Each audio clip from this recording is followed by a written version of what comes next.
ሥርዓተ ቅዳሴ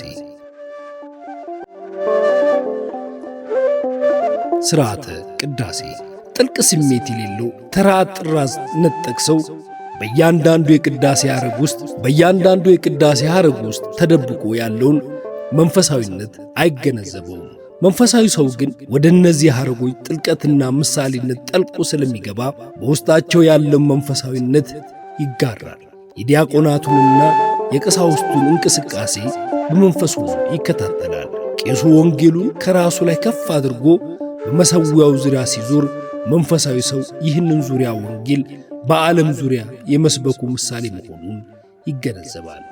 ከዚህም በተጨማሪ ዲያቆኑ በወንጌሉ ፊት ጧፍ ሲያበራ መንፈሳዊ ሰው ሕግህ ለእግሬ መብራት ለመንገዴም ብርሃን ነው የሚለውን የመዝሙረኛውን ቃል ስለሚያስታውስ ልቡ ከዚያ ጋር ሆኖ ይጸልያል። በዚህም እግዚአብሔር እርሱ በሚጸልይበት ጊዜ ሁሉ የሚያዳምጣቸው የተቀደሰ ቃላት ውስጣዊ ዓይኑን ብሩህ ያደርግለታል።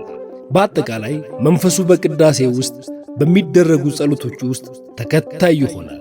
ሕይወትን የሚሰጠው መንፈስ ስለሆነም ቅዳሴውን የሚካፈለውም ከስሜቱ ብቻ ሳይሆን ከልቡና ከመንፈሱ ጋር ሆኖ።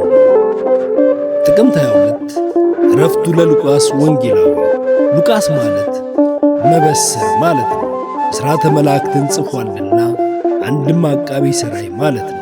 አቃቢ ሥራይ ዘሥጋ ሳለ ጌታ በአቃቢ ሥራይ ዘነፍስ ትሆናለህ ብሎ ጠርቶታልና ቆላስይስ ምዕራፍ 5 ከቁጥር 14። ሉቃስ እመቤታችንን በጣም ይወዳት ነበረ።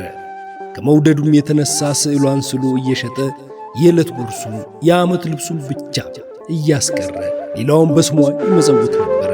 ሲስልም ሥጋ የለበሰች ከፊቷም ወዝ የሚንጸፈጸፍ አስመስሎ ይስል ነበረ።